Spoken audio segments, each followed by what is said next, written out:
Deus, e hoje nós iremos fazer a segunda parte da nossa série. Primeiro nós falamos na parte passada sobre os calçados do Evangelho da Paz. E hoje nós iremos falar sobre um tema eletrizante que é a espada do Espírito. Então se preparem. Nosso texto base está em Efésios capítulo 6. Nós vamos ler do versículo 10 até o 13. Diz assim a palavra do Senhor: Fortaleçam-se no Senhor e no seu forte poder. Vistam toda a armadura de Deus, para poderem ficar firmes contra as ciladas do diabo. Pois a nossa luta não é contra seres humanos, mas contra os poderes e autoridades, contra os dominadores deste mundo de trevas, contra as forças espirituais do mal nas regiões celestiais. Por isso, vistam toda a armadura de Deus para que possam resistir no dia mau e permanecer inabaláveis depois de terem feito tudo. Assim, mantenham-se firmes, cingidos com o cinto da verdade, vestindo a couraça da justiça, tendo os pés calçados com a prontidão do evangelho da paz. Além disso, usem o escudo da fé, com o qual vocês poderão apagar todas as setas inflamadas do maligno. Usem o capacete da salvação e a espada do Espírito, que é a palavra de Deus. Amém, queridos? Então, hoje nós vamos abordar esse tema, a espada do Espírito. A espada, nós sabemos que é um instrumento usado desde a antiguidade, desde os tempos medievais, desde os tempos primórdios, e ela serve não só apenas como defesa, mas também como contra-ataque, um contra-ataque pessoal. Essa é a função de uma espada. Então, ela se torna como uma arma de sobrevivência e também uma arma de resistência. E quando nós pensamos que a espada é a palavra de Deus e que ela nos coloca numa condição de resistência, isso me faz recordar o texto de Tessalonicenses, quando a palavra de Deus diz que nós, o corpo de Cristo, somos a resistência, que até aquele que resista seja retirado da terra, então o anticristo ou iníquo se manifestará. Então nós somos essa resistência armada com a espada, com a palavra de Deus. Amém, queridos? Somos a resistência. O diabo tem um limite para trabalhar.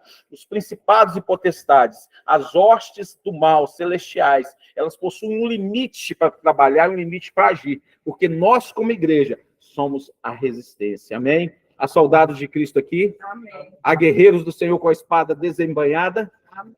Glória a Deus. Então, desembanhe a sua espada agora em 1 Coríntios 10. Nós vamos ler hoje todo o contexto do nosso sermão hoje, que é expositivo. A gente vai fazer um sermão expositivo hoje. Está dentro desse contexto. 1 Coríntios, capítulo 10. Nós vamos ler do primeiro versículo até o 11º. Do primeiro ao 11º. Gente, desculpa, eu estou um pouco gripado, tenho um pouco de paciência. Se eu espirrar, cada espirro, vocês dão glória a Deus aí. Amém? Nós vamos falar hoje sobre os 5 atributos da espada, ou 5 características, ou 5 prerrogativas da espada do Espírito. Amém? Diz o texto assim, irmãos: não quero que vocês se esqueçam do que aconteceu há muito tempo atrás. Paulo exortando a igreja de Corinto. Não quero que vocês esqueçam o que aconteceu há muito tempo atrás, quando nossos antepassados foram guiados por uma nuvem. Olha o episódio que Paulo está trazendo à memória. Foram guiados por uma nuvem que ia adiante deles e atravessaram o mar. Na nuvem e no mar, todos foram batizados como seguidores de Moisés.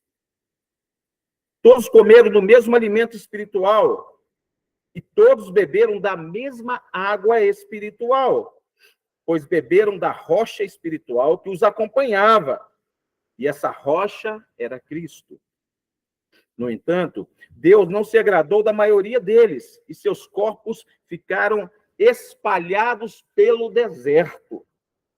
Tais coisas aconteceram como advertência para nós. Paulo está trazendo essa história para o tempo dele. Aconteceram como advertência para nós, a fim de que não cobicemos o que é mal, como eles cobiçaram. nem adoremos ídolos, como alguns deles adoraram. Segundo as Escrituras, todos comeram e beberam e se entregaram à farra. E não devemos praticar a imoralidade sexual, como alguns deles praticaram, e morreram 23 mil pessoas num só dia. Também não devemos pôr Cristo à prova, como alguns deles puseram, e foram mortos por serpentes. Gravem isso. E foram mortos por serpentes. E não se queixe como alguns deles se queixaram, e foram destruídos pelo anjo da morte. Essas coisas que aconteceram a eles nos servem como exemplo. Foram escritas como advertência para nós, que vivemos no fim dos tempos. Então, nós vamos abordar aqui 5 características, 5 atributos dessa espada do Espírito, que é a palavra de Deus. A primeira delas, a espada do Espírito, é a espada de fogo que nos guia. A espada do Espírito é a espada de fogo que nos guia. E para isso a gente tem os primeiros versículos do texto que nós lemos, que é o versículo 1 e 2. Diz assim, irmãos, não quero que vocês se esqueçam do que aconteceu há muito tempo atrás, quando nossos antepassados foram guiados por uma nuvem que ia adiante deles e atravessaram o mar. Na nuvem e no mar, todos foram batizados como seguidores de Moisés. Essa nuvem, ela representa a presença de Deus. Às vezes a gente chama a glória de Deus ou a presença de Deus de Shekinah, né? Virou até moda, mas a palavra de Deus não cita esse termo. O original é kavod. Então essa nuvem é chamada de kavod. Ela representa a presença de Deus juntamente com aquele povo. Então, o kavod de Deus, ou a Shekinah, como queiram, estava presente juntamente com aquele povo a todo tempo. Diz o texto lá em Êxodo 13, 21 e 22. Olha o que o texto diz. Durante o dia, o Senhor ia adiante deles. Quem ia? O Senhor ia adiante deles, numa coluna de nuvem, para guiá-los. Então, a espada, a palavra do Senhor, os guiava. No caminho e de noite, numa coluna de fogo, para iluminá-los.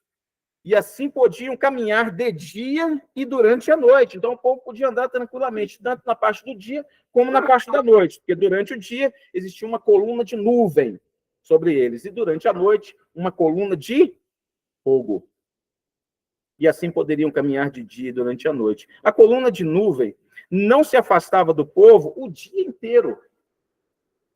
Ela percorria com eles todo dia. Enquanto havia sol, havia essa coluna de nuvem. Nem a coluna de fogo durante toda a noite. Eu não sei se vocês sabem, mas o deserto, ele tem uma mudança de temperatura muito drástica. É muito comum no deserto, durante o dia, alcançar 50 graus. Quase que a gente alcançou isso esses dias, né? Estava terrível o verão, né? 50 graus. Só que à noite, essa mudança de temperatura pode cair até a 5 graus. Desce 45. Aqui em São Paulo parece que foi 40 na Paulista e desceu para 16. Lá é 50, desce para 5. Agora você imagina, o nosso choque já foi grande, eu estou gripado, deve ser decorrente dessa mudança aí de temperatura. No deserto vai de 50 a 5, e isso pode ocorrer diariamente, consecutivamente, dia após dia, noite após noite. E aí a gente vê a proteção de Deus, não só na guia daquele povo, como aio daquele povo, mas a gente vê um Deus preocupado com as condições até da temperatura, porque essa nuvem protegia o povo do sol, guardava-os daquele sol, daquela insolação, daquele tempo tão quente. E a nuvem de fogo trazia calor durante a noite, que era muito fria. Então, existia o cuidado de Deus, existia a proteção de Deus. Ou seja, Deus dizendo não à frieza, Deus dizendo não ao intenso calor, à fadiga espiritual. É a proteção de Deus, é a guia de Deus, é o aio de Deus sobre o seu povo. A presença da nuvem mostra a presença de Deus naquele deserto. Salmo 119, verso 105 diz: a tua palavra é lâmpada que ilumina os meus passos e luz que clareia o meu caminho. A espada de Deus, a palavra de Deus, que é a espada, ela ilumina os nossos passos e é luz que clareia o nosso caminho. Muitas vezes nos sentimos num lugar escuro, achamos que as coisas não estão dando certo, não conseguimos enxergar na frente, não temos visões espirituais para poder alcançar um pouco mais do que deveríamos. E muitas vezes reclamamos, porque não buscamos, muitas vezes, a presença de Deus, a palavra de Deus, para que possa iluminar os nossos caminhos. E essa é uma prerrogativa, a nuvem que coloca aqui a presença de Deus à disposição do seu povo. E depois nós temos o segundo ponto, quando fala do batismo. Aqui representa a presença do Espírito Santo. Então, aquele povo não tinha apenas a presença de Deus, ou tão somente a presença de Deus, mas também da pessoa do Espírito Santo, compondo aqui parte da Trindade. E aí, quando fala do batismo, a gente está falando da presença do Espírito Santo. Diz assim, na nuvem do mar, todos foram batizados. Mateus 3,11, eu os batizo com água para arrependimento. Jesus falando, eu os batizo com... João falando, perdão, eu os batizo com água para arrependimento, mas depois de mim vem alguém mais poderoso do que eu, tanto que não sou digno nem de levar as suas sandálias. Ele os batizará com o Espírito Santo e com fogo. Esse batismo representa a presença do Espírito Santo juntamente com aquele povo. E é o terceiro elemento, um cajado que guiava os seus seguidores, diz o texto, o Espírito Santo. Êxodo 14, 15 a 16 diz assim, então o Senhor indagou a Moisés. No momento em que Moisés está na frente do Mar Vermelho, queridos, ele recebe a palavra de Deus lá atrás. Que Deus, através da pessoa dele, salvaria o seu povo. E Moisés confiou na palavra do Senhor, claro, ele entendeu que o Senhor falara com ele, e ele seguiu o caminho para poder salvar aquele povo. Só que quando ele chegou diante do Mar Vermelho, ele chegou numa situação que ele não esperava, totalmente inusitada, porque quando ele olhou para frente, existia um Mar Vermelho. Dos lados, montanhas, para trás, Faraó, igual um leão, para poder tragar aquele povo todinho. E aí Moisés, o que ele faz? Ele clama ao Senhor. Ele clama ao Senhor. Só que Deus já havia dado uma palavra para Moisés. E Deus vai e o repreende. E Deus faz um questionamento, falando, por que clamas a mim, Moisés? Por que você está clamando a mim? Você já tem a minha promessa. Você já tem a minha palavra. É como se Deus estivesse falando assim com Moisés. Deus falou, você não precisa clamar a mim. Levanta a tua mão, estende o teu cajado e vai. Aquele cajado na mão de Moisés representa, metaforicamente, representa o Espírito Santo. É uma figura de linguagem que mostra que o poder estava na mão de Moisés, por meio do Espírito Santo de Deus, a autoridade que Deus havia dado. Por isso Deus falou, por que clamas a mim? É como se Deus falasse, o Espírito Santo está contigo, o cajado está na tua mão, erga o teu cajado, e o mar se abrirá, e foi o que Deus fez. E marche, manda o povo marchar. Deus fala, marche, e o povo marchou. E Deus salvou aquele povo. O cajado na mão de Moisés mostra que o Espírito Santo, mais uma vez, não só por meio do batismo, mas por meio do cajado e daquele povo que seguia Moisés, e o cajado que abriu o caminho, representando o Espírito Santo. Lá em Salmo 23, 4, todos conhecem muito bem esse verso, diz assim, ainda que eu andasse pelo vale da sombra da morte, não temeria mal algum, porque tu estás comigo, a tua vara e o teu cajado me consolam. A tua palavra e o teu espírito, a tua vara e o teu cajado, eles me consolam. Olha o que João fala, o que Cristo falou lá em João, capítulo 14, versículo 16 e 17, eu pedirei ao Pai que vos envie o Consolador. O cajado que consola representa o Espírito Santo. Jesus disse, eu pedirei ao Pai que vos envie outro Consolador, e este nunca vos abandonará. Ele é o Espírito Santo, que conduz a toda a verdade. E depois no versículo 26 diz, o Pai mandará o Conselheiro em meu nome. Esse Consolador vos ensinará todas as coisas e vos lembrará tudo o que eu próprio tenho dito. Aquele povo tinha ali a presença de Deus, aquele povo tinha ali a presença do Espírito Santo. Aquele povo não havia sido escolhido como filhos. E hoje não apenas nós temos a presença do Espírito, como o Espírito está em nós, como somos templo do Espírito Santo. Nós temos um privilégio que aquele povo almejou possuir e não possuíram. O Espírito Santo trabalhava mais fora, hoje não, o Espírito Santo trabalha dentro de nós. Então, eu quero te dizer uma coisa, meu querido, você tem o cajado na mão. Muitas vezes nós clamamos a Deus, oh Deus, nós temos a promessa, nós temos que trabalhar. Tem gente aí orando por questões que não precisa orar. Orando para saber se tem que fazer, se tem que pregar o evangelho, ou esperando uma resposta de Deus, esperando algo que Deus está falando para você. Por que clamas a mim? Foi-lhe dado um cajado na mão. O Espírito Santo já está em nós temos esse cajado nas nossas mãos. Então não há mar vermelho capaz de nos segurar, queridos.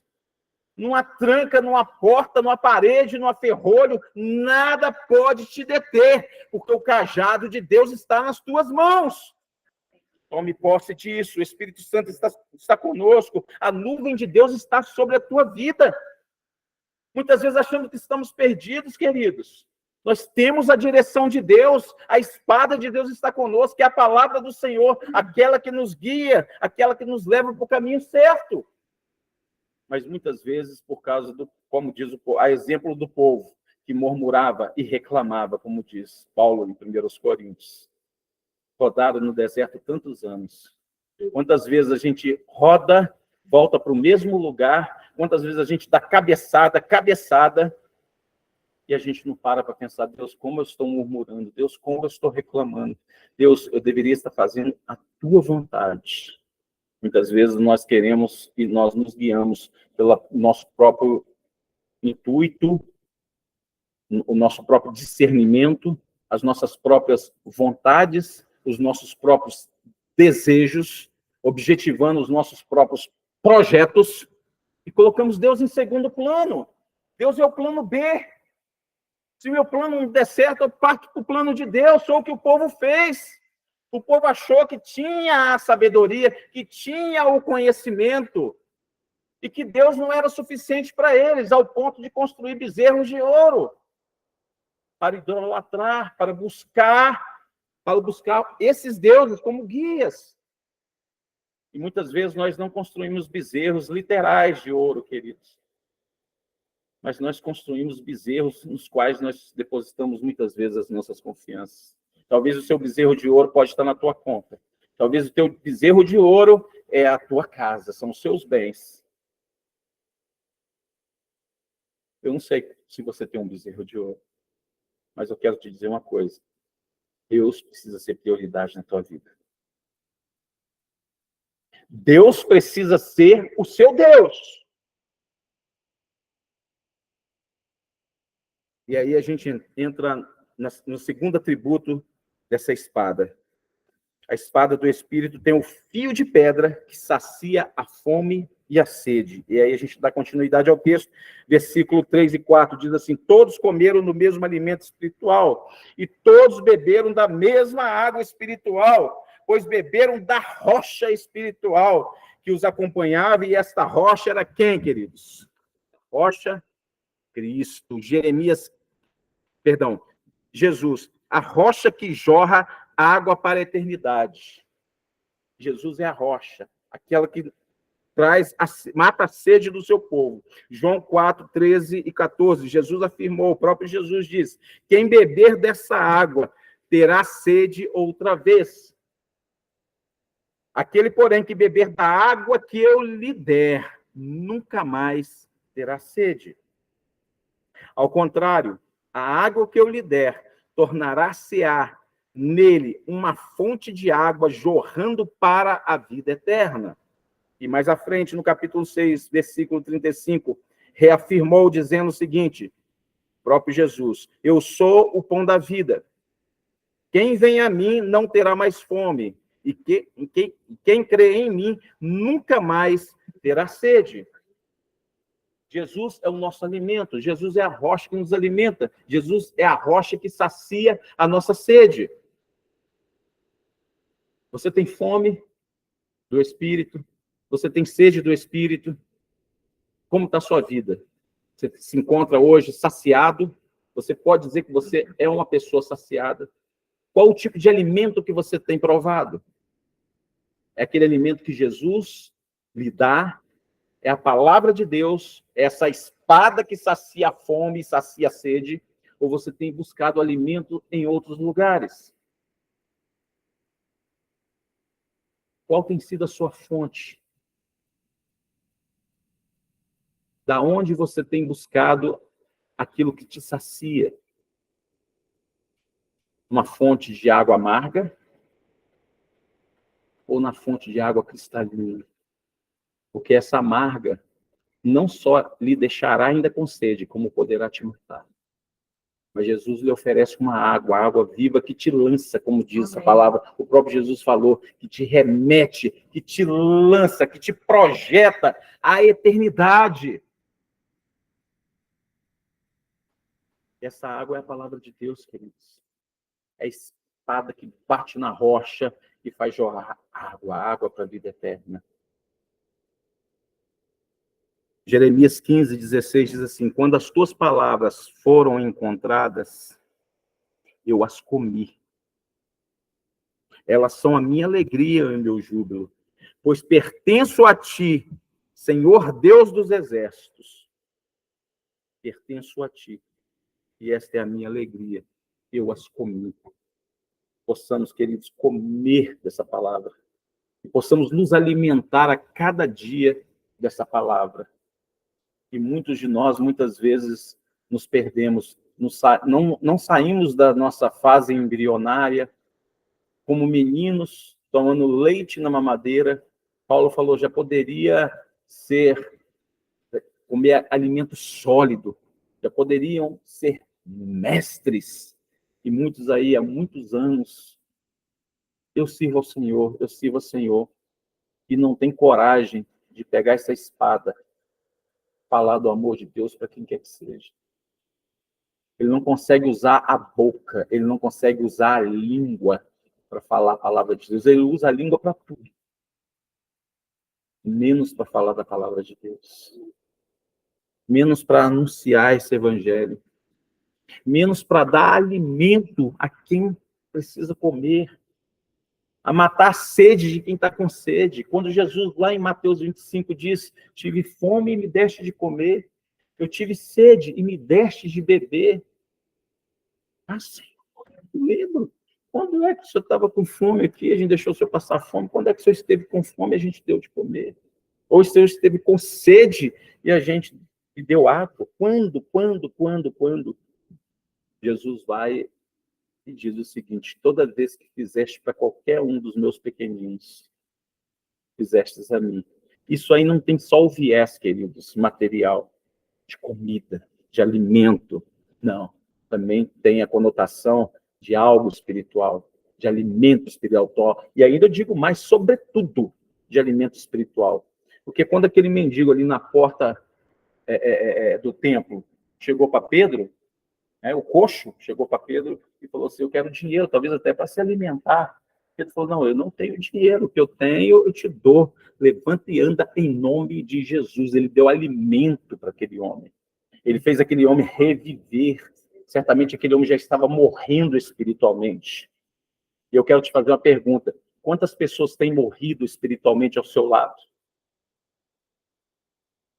Quantas pessoas você tem visto passar por você? Quando eu falo passar por você, eu não estou falando na rua, mas na tua vida, no teu dia a dia. Pessoas que estão lado a lado com você, talvez trabalhando com você no mesmo nicho, ou talvez dentro da sua casa, da sua própria família. Quantos estão ali com sede e com fome, e você, abastado da palavra de Deus, cheio de alimento, não é capaz de dar? Aí Jesus vai chegar, porque eu tive fome e não me deste de comer, eu tive sede e não me deste de beber. Senhor, quando eu fiz isso? Quando negastes a qualquer um daqueles pequeninos. Eu não sei como que vai ser o juízo, queridos, mas eu quero dizer uma coisa para vocês. Vai ter muita gente abrindo a mão e sangue inocente sendo derramado. Senhor, eu fiz maravilhas no teu nome, Senhor. Senhor, olha, eu expulsei demônios. Curei. Querido, você sabe o que é o dom de operação de maravilhas? É muito maior que de cura. Operação de maravilhas faz nascer olho. Faz braço brotar onde não tem braço.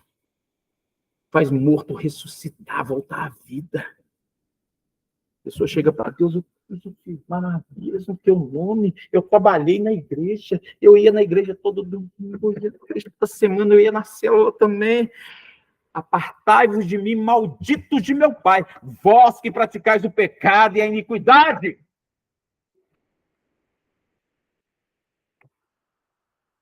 Jesus fez é muito sério, queridos. E Jesus nos dá a possibilidade todo o tempo de nos justificar e perdoar os nossos pecados. O problema é que muitas vezes nós queremos viver como esse povo, uma vida de imoralidade sexual, uma vida de promiscuidade, uma vida de farra. E aí não reclame quando a serpente vier e lhe matar. Porque foi assim que aconteceu com aquele povo.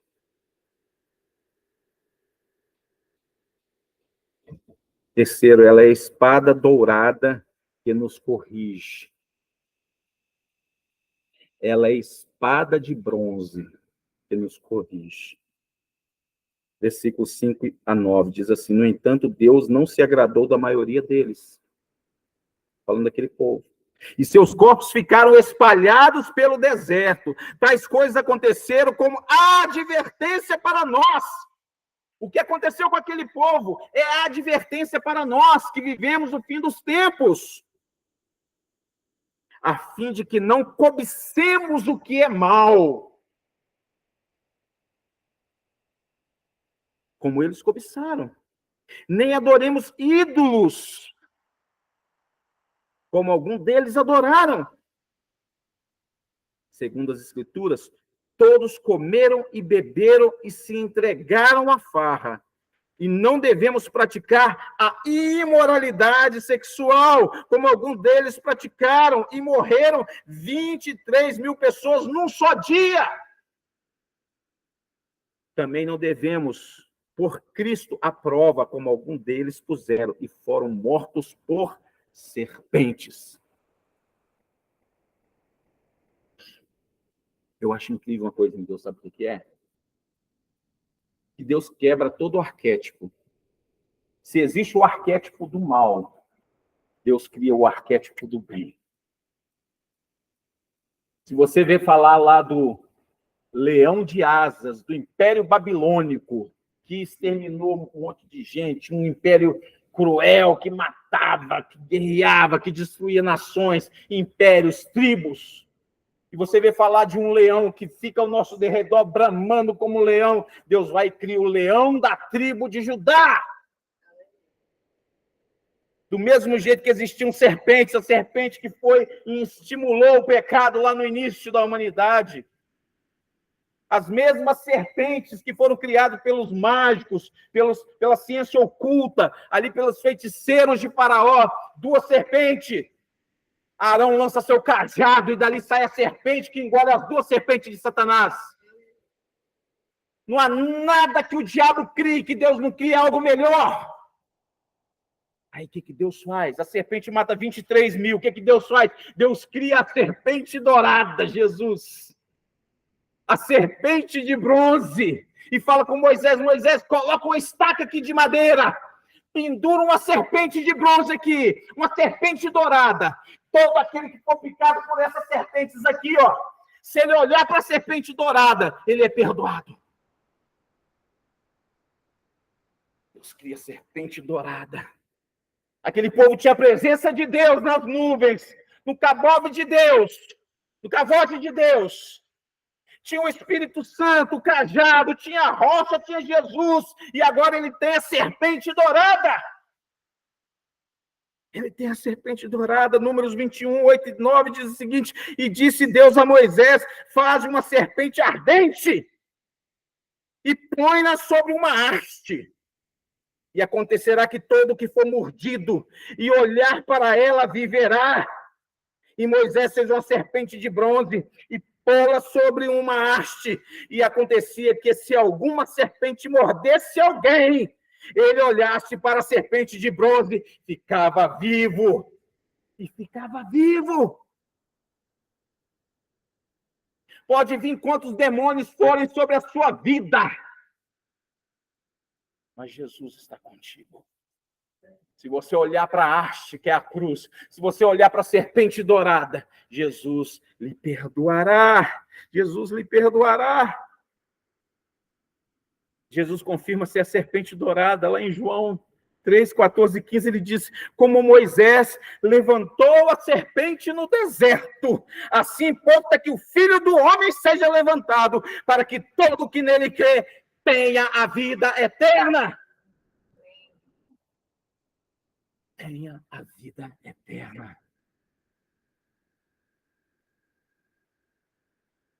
A serpente dourada está conosco. A serpente dourada é Jesus, a mesma que salvou aquele povo do pecado.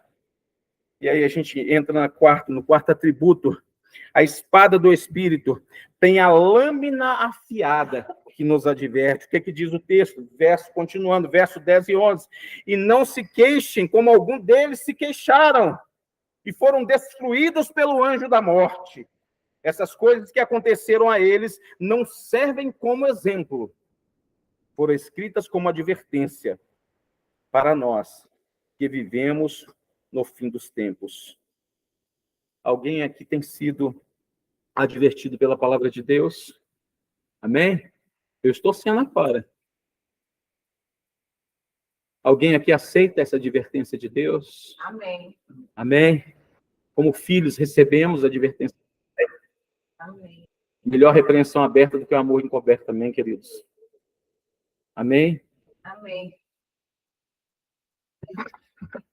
Continuando, quero ler agora Apocalipse 19, 15, o que a palavra de Deus fala. Da boca de Jesus saiu uma espada afiada, com a qual ferira as nações. Ele as governará com cetro de ferro. Ele pisará o lagar do vinho do furor, da ira do Deus Todo-Poderoso. Sua espada está afiada, queridos? Espada sem fio não resolve. Sua espada está afiada para advertir o fim dos tempos. Nós estamos vivendo o fim dos tempos, literalmente. Quando Paulo fala sobre o fim dos tempos lá para Coríntios, ele está falando de todo o período após Jesus. Mas nós estamos vivendo a última geração. A Agenda 2030 está pronta aí já, ó. Amanhã na escola nós vamos passar um vídeo aí. Cadê o Marcelo? Marcelo, eu mandei um vídeo para ele lá. Tremendo, não é aquele vídeo? Daquela seita lá religiosa. Mas nós vamos passar no estudo, viu, queridos? Está tudo pronto, queridos. Tudo pronto para o anticristo aparecer. Mas antes disso, a igreja vai ser arrebatada, amém? Quem vai estar com Jesus nas nuvens? Mas para isso a gente tem que ficar com a nossa espada afiada, queridos. Temos que afiar, temos que fazer o fio na espada e advertir a todos no final dos tempos. Anunciar, queridos. Vocês já pararam para perceber quantas igrejas pararam de anunciar que Jesus está voltando? Como isso está ficando cada vez mais raro? Como estamos entrando, ingressando cada vez mais dentro de um ambiente apóstata, afastado da fé. Mas há um grupinho do avivamento, amém? Nós estamos incluídos dentro desse grupo. Você está, afia a espada. 2 Timóteo 2,16. Toda a escritura é inspirada por Deus. Toda a escritura. E proveitosa para ministrar a verdade, para repreender o mal, para corrigir os erros e para ensinar a maneira certa de viver. Você não pode ficar sem essa espada. Você não pode ficar sem a palavra de Deus. aquele que tem os meus mandamentos e os guarda, este é o que eu me ama. Porque falar que amamos a Deus é muito fácil. Mas será que a gente tem guardado a palavra dele? Será que a gente tem vivido? Quando fala guardar no termo original, é viver. Você tem vivido a palavra de Deus? Você de fato tem vivido isso?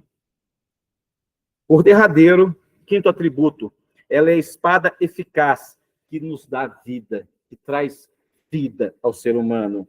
E a espada, que ele diz, é interessante que a espada tanto pode ser usada para o mal como para o bem. A gente está falando aqui da espada de Deus, é a espada eficaz, é a espada afiada, é a espada que traz vida, é a espada que corrige, que adverte, é a espada que salva, que guia. Nós estamos falando da espada de Deus, mas existe a espada do mal. Existe a espada do mal. E a gente sabe, tem um caso muito típico aqui lá em Mateus, né? 26, 51, 52, Pedrão faz um show. Um dos que estavam com Jesus, quem é? Pedrão. Estendendo a mão, puxou a espada e feriu o servo do sumo sacerdote, decepando-lhe a orelha. Disse-lhe Jesus, guarda a espada, Pedro. Guarda essa espada.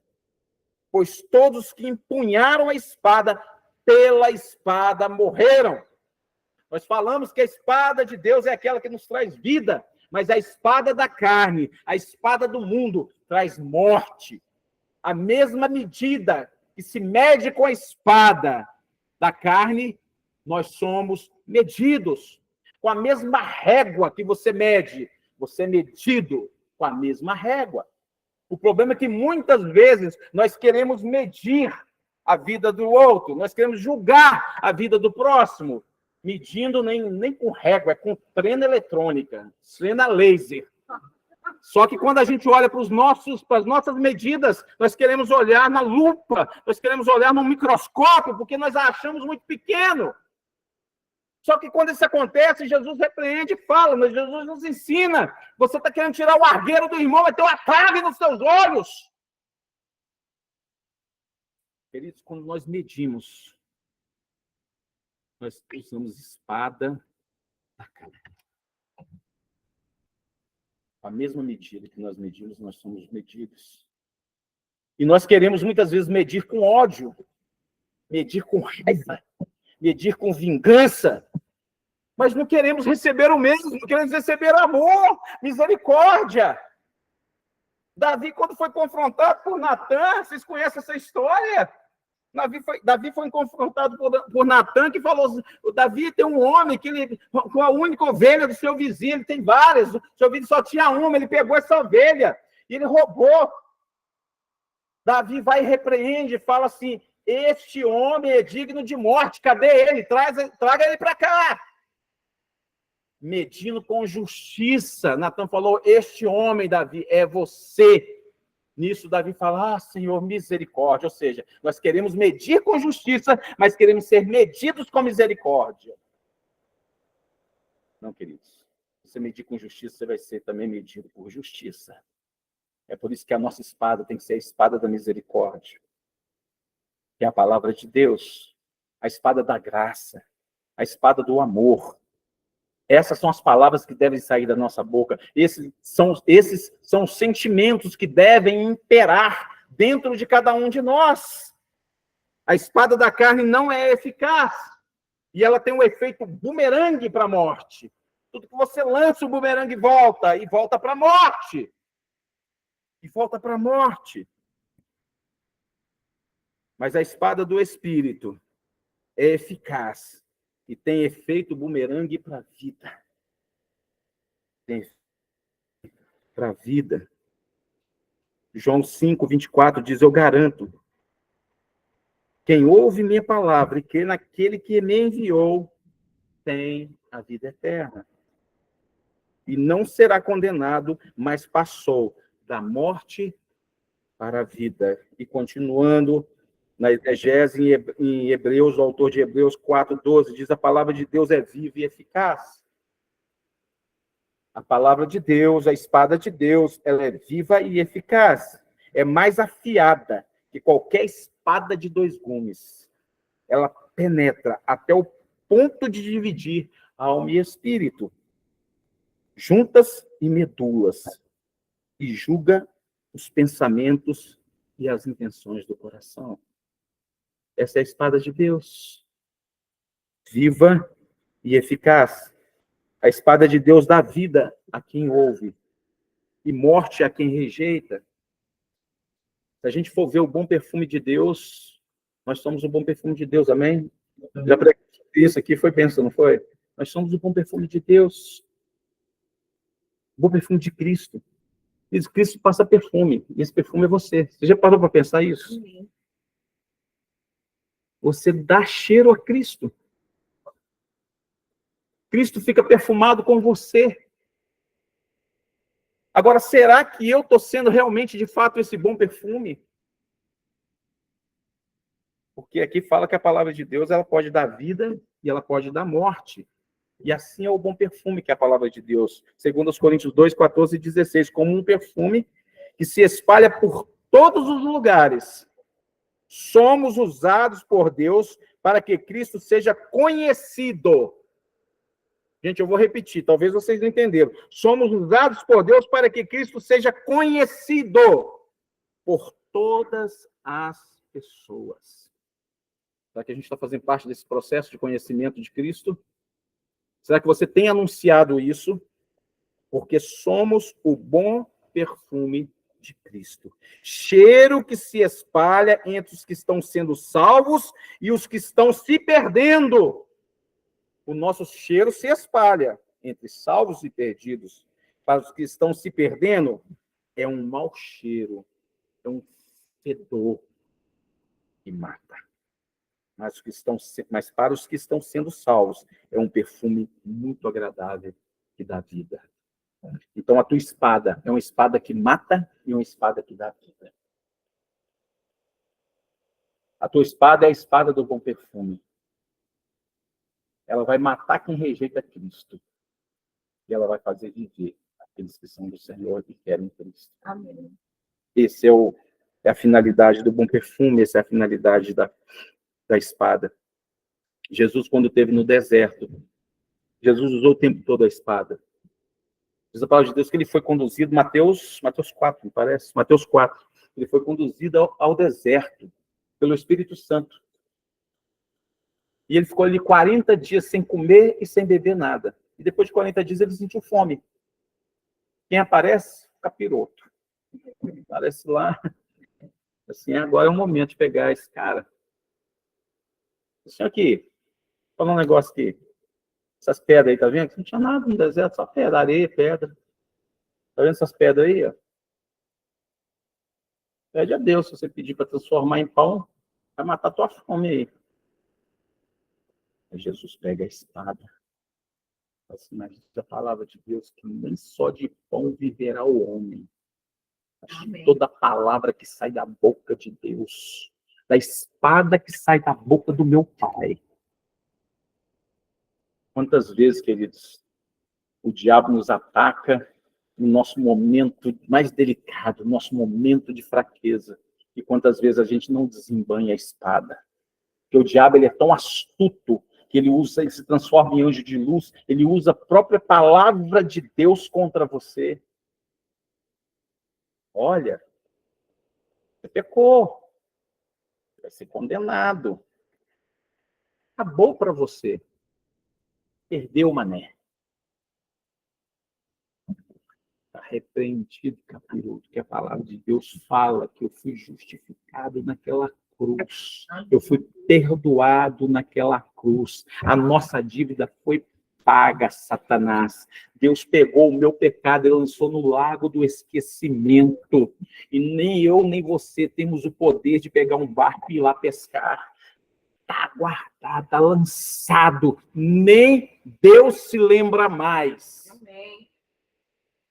Defenda com a espada, que é a palavra de Deus.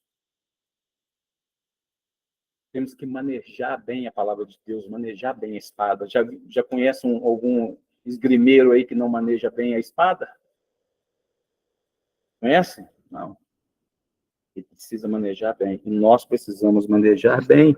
E aí o Satanás não desiste. Ele vai, pega ele e coloca lá no pináculo do templo Ele transporta Jesus. Eu fico imaginando como que ele transportou. Gente, é um mundo total, um ambiente totalmente espiritual. Já pega e transporta Jesus. E com certeza ele não foi à força. Jesus falou, não, vamos lá. Vamos lá. Ele estava no deserto. Ele leva Jesus para a cidade santa. Ele é transportado pela cidade santa. Certamente Jesus vai em espírito e ele coloca ele lá no pináculo do templo e fala, agora eu quero ver. Você não é filho de Deus? Atira daí. Se lança. Jesus, porque os seus anjos, diz o Senhor, dará conta de ti. Olha como o diabo é astuto, queridos, usando a própria palavra para poder agir contra Jesus. E Jesus repreende novamente com a palavra e fala, não tentarás o Senhor teu Deus, assim diz as Escrituras. E depois o diabo, não satisfeito, leva ele até um alto monte, de modo que ele pudesse ver todos os reinos, todos os impérios. Satanás diz, foi-me dado, eu te dou tudo, se prostrado me adorar. Jesus falou assim, Senhor Deus disse, somente teu Deus adorarás, só a ele servirás. Amém. Queridos, nós temos que estar instruídos na palavra. A espada de Deus tem que estar conosco, afiada, ser eficaz e saber ser manejada. Manejar bem a palavra. Davi, foi interessante porque quando a gente pega a passagem de Davi, ele nega usar a espada de Saul. Saul vai e oferece para Davi, usa a minha espada. Saul estava em pecado. Aquela espada de Saul representava a espada do pecado, a espada humana, a espada da carne. Davi não usou. Mas usou a exemplo de Jesus. Davi pega a espada de Golias, a espada do inimigo, e decepa a cabeça dele. Queridos, que toda palavra que vier contra você sabendo manejar a palavra de Deus, que em nome de Jesus, você utilize a força dessa espada para poder me defender e para poder contra-atacar o inimigo. Amém? Bom, nós concluímos, queridos, e para concluir eu quero que vocês façam uma reflexão. Que você seja a primeira espada, que você seja uma espada afiada de advertência, pois Cristo voltará. Eu quero te desafiar, queridos, a anunciar a todos aqueles que você encontrar pela frente, anunciar com ousadia, com intrepidez, anunciar que Cristo está voltando. Eu quero lhe fazer esse desafio hoje. Cristo está voltando. E é nossa obrigação, queridos, anunciar isso como atalaias do Senhor, que vocês possam anunciar que Cristo está voltando, que você seja uma espada capaz de matar a fome e a sede, como alimento no meio da miséria, como água no meio do deserto, queridos, que vocês possam matar a sede de todos aqueles que necessitam. Que você seja uma fonte de misericórdia. Você sabe o que significa misericórdia, queridos? Miséria, córdia, coração. É você colocar o coração na miséria do teu próximo. Quando você clama a Deus, Senhor, misericórdia, você está pedindo, Deus, coloque o teu coração na minha miséria, que possamos exercitar isso na nossa vida. Que você seja, queridos, uma espada forjada e provada no fogo do Espírito. Amém? Estamos forjados? Amém. Provados? Você sabe como que se forja uma espada? Ao contrário do que os filmes hollywoodianos mostram, em um dia, forjando uma espada, demora, às vezes, meses e meses, queridos. Às vezes, mais de 100 dias para se forjar artesanalmente uma espada. Pega o ferro de aço, coloca a 700 graus centígrados. E você reclamando da sua tribulação, né? Se eu falar que quem é a espada do Senhor, que nós vamos levantar a mão, eu também vou. Mas será que a gente está disposto realmente, queridos, a enfrentar, ser forjado por Deus? Que é nos colocado a metáfora da espada para que possamos entender. 700 graus centígrados, até o ferro ficar molenga, mole. Quantas vezes Deus faz a gente passar por isso, né, queridos? A gente acha que a gente é o tal, ferro, eu sou de aço. Aí Deus começa a forjar. Deus coloca a gente ali, ó. Começa a colocar o fogo de 700 graus em cima da gente, até a gente ficar molinho, molinho. Falar, Deus, não aguento mais. Não aguento mais, até amolecer. O cutelo dá marteladas sobre uma bigorna. Aí coloca a gente dentro de uma bigorna e Deus começa a dar martelada. Pá, pá, pá, pá. E depois põe numa prensa. Depois ele vai para a têmpera. Ele é jogado na água e no óleo. A pessoa, você sai de 700 graus e, de repente, você cai lá na água gelada, um óleo mineral. Aí dá aquela fumaça. E esse processo é feito repetidamente por várias vezes. É a tribulação que produz a paciência, que produz a experiência, que produz a esperança da nossa vida. É o processo. Só que muitas vezes nós não queremos. Começa a aumentar os graus, nós chega. E muitas vezes nós resistimos e não queremos ser forjados, não queremos ser provados. Por isso que Paulo fala, eu me alegro nas aflições. Ele tem que ser muito ousado para falar isso. Eu me alegro nas aflições, nas tribulações. A gente está vendo um camarada falar que sofreu 3 naufrágios, perseguição, foi dado como morto, sofreu de tudo quanto é tipo de agrura. Ali. Mas se alegra nas aflições. Por quê? Porque precisamos ser forjados. Você precisa sair daqui hoje com uma espada forjada. Mas eu fui forjado, eu estou bem. Mas será que completou a obra? Porque depois que o cutelo pega e forja a espada, ele tem que passar a lixa. Aí a gente é lixado. Passa a lixa grossa, depois passa a lixa mais fina, depois passa a pedra. Vai passando pedra na gente, vai esfolando a gente todinho. Por muitas tribulações importa herdar o reino de Deus. Querido, se tua vida está aqui, teu paraíso está aqui, esquece. Que não é a nossa morada, amém? Amém. E Cristo já garantiu que a nossa morada está pronta. Você recebe isso. Queridos, eu falei isso na célula passada, é um pontinho na eternidade. Nossa vida é efêmera. O que a gente está vivendo aqui, queridos, tudo esse tempo, o tempo da humanidade, de Adão para cá. Vamos contar de Adão para cá.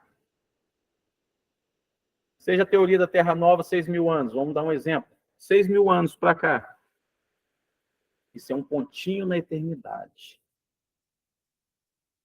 E aí, né, vou falar um eufemismo aqui. Às vezes a gente entrega o leitão por causa de um torresmo. É um pontinho na eternidade. Paulo fala, as pequenas tribulações que vocês passam aqui nessa vida não se compara com a glória que há de vir. Paulo está dizendo, vocês estão vivendo um pontinho dentro de uma eternidade que não tem fim. E muitas vezes a gente faz como aquele povo.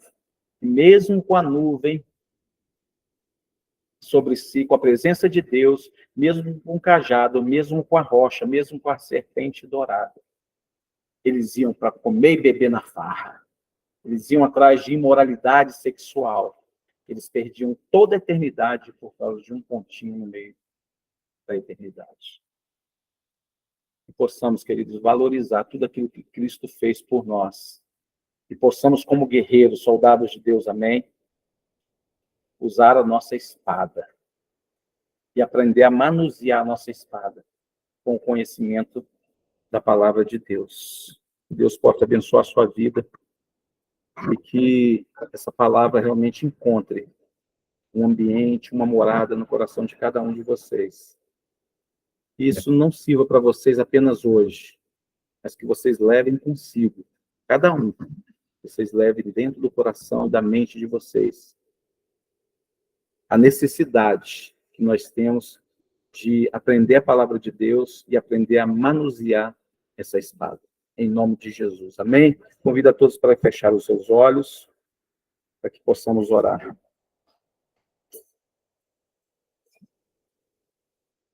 Deus e Pai Todo-Poderoso.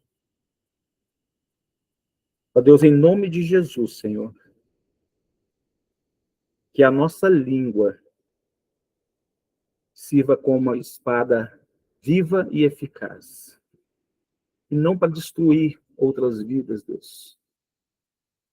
Pedro usou aquela espada para poder ferir uma orelha.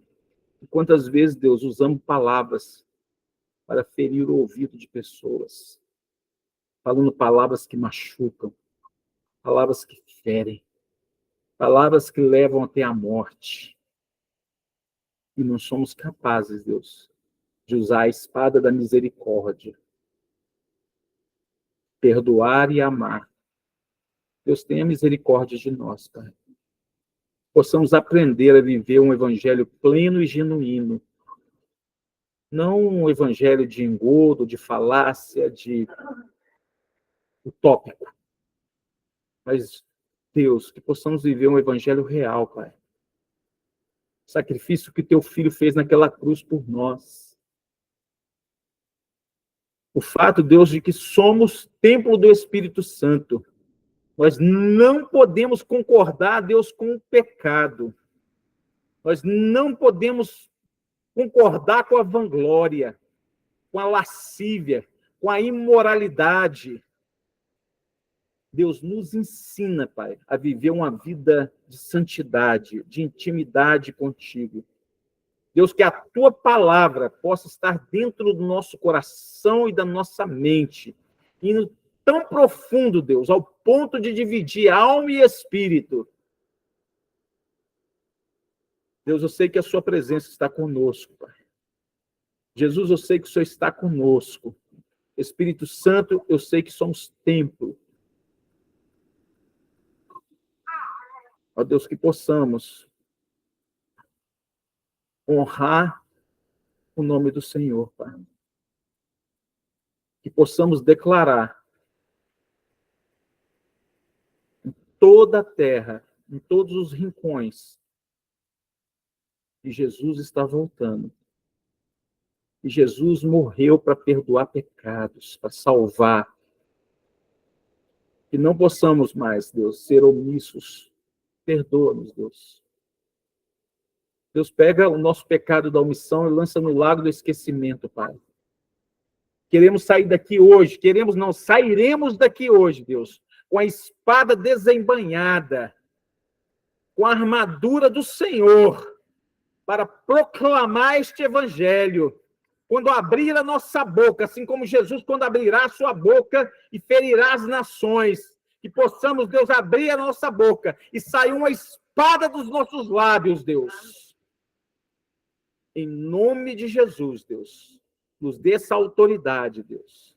Não considere a vida medíocre que vivemos até aqui, ó Deus, mas queremos viver uma vida voltada para o Senhor.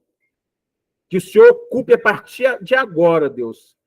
Se há na vida de alguém aqui a sensação, o sentimento de que o Senhor não está ocupando o primeiro lugar, que ele saia daqui hoje transformado, declarando que a partir de agora o Senhor estará ocupando o primeiro lugar da sua vida. Em nome de Jesus, Deus.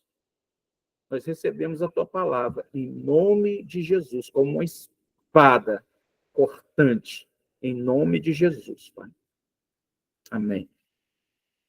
Amém, queridos? Deixa eu parar a gravação para a gente falar mais alguma coisa aqui.